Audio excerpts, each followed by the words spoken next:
Hello everyone, Gohar है from wisdom. और आज का क्वेश्चन ऑडिट एंड एश्योरेंस से, और एक स्टूडेंट का क्वेश्चन है। Again this is regular student.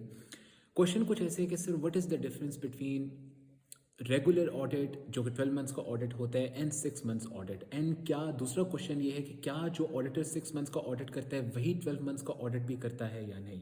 तो पहले क्वेश्चन का जवाब ये है कि देखें, लिस्टेड कंपनीज के लिए रिक्वायरमेंट होती है कि उन्होंने 6 मंथ्स का ऑडिट भी कराना होता है। फाइनेंशियल स्टेटमेंट्स लिस्टेड कंपनीज जो होती हैं हर क्वार्टर, यानी अगर एक कंपनी का ईयर एंड जो है वो 31 दिसंबर को हो रहा है तो January February March is equal to first quarter, वो तब भी फाइनेंशियल स्टेटमेंट्स अपनी पब्लिक को देंगी।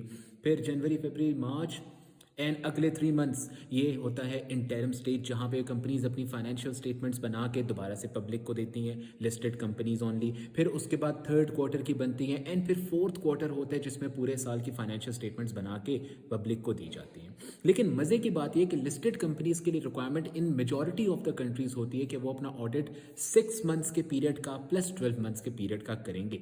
अब यहाँ पे द क्वेश्चन इसके सर जो 6 मंथ्स का ऑडिट किया जाता है पहले, तो बाद में 12 मंथ्स का ऑडिट किया जाता है, तो क्या तब जो 12 मंथ्स का ऑडिट होगा एट द ईयर एंड वो सिर्फ आखिरी 6 मंथ्स का होगा या पूरे साल का होगा।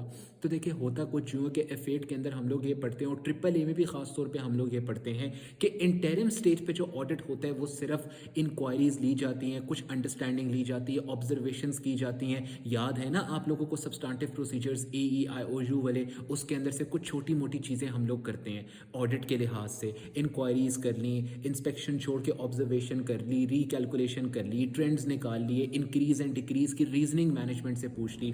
This is the normal work जो कि हम लोग इंटरिम स्टेज के ऊपर कर लेते हैं। लेकिन फाइनल स्टेज पे बहुत डिटेल पे काम होता है, इंस्पेक्शन होती है, टेस्टिंग ऑफ एविडेंस होता है, बहुत डिटेल में ऑडिटर जाके ऑडिट करता है। तो 12 मंथ्स के पीरियड के ऊपर जो ऑडिट किया जाता है वो first 6 months plus the last 6 months सारे पीरियड का दोबारा से ऑडिट किया जाता है।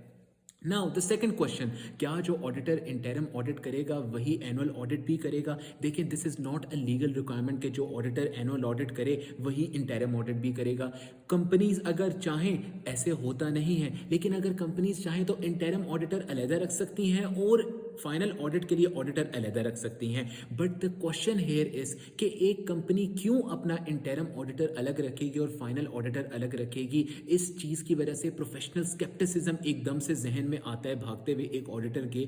और इंटरिम ऑडिटर का ऑडिटर अगर सोचेगा कि भाई फाइनल ऑडिटर कोई और है, मतलब इनकी फाइनेंशियल स्टेटमेंट्स में कोई मसला है जो कि ये चाहते हैं हमें ना पता चले, और एनुअल ऑडिटर सोचेगा कि भाई इनकी इंटरिम फाइनेंशियल स्टेटमेंट्स के अंदर कोई मसला है जो ये लोग चाहते हैं कि हमें पता ना चले। इस वजह से कंपनीज ऐसे नहीं करती, बिकॉज एक्सेसिव कॉस्ट होती है दो अलग अलग ऑडिटर्स की। दो अलग अलग ऑडिटर्स को अपनी कंपनी की अलग से एक्सप्लेनेशंस देनी होती हैं कि how we work, what do we do, ये ट्रांजैक्शन क्यों रिकॉर्ड की गई। अगर इंटरिम ऑडिट और फाइनल ऑडिट एक ही कंपनी, एक ही फर्म ऑडिट कर रही है, तो इंटरिम ऑडिट पे जो आपने उनको अंडरस्टैंडिंग दी थी वही अंडरस्टैंडिंग उनके बैक एंड पे माइंड में होती है और वही अंडरस्टैंडिंग लेके चलते हुए ऑडिटर्स फाइनल ऑडिट भी कर लेते हैं। This is the answer to the question. Thank you.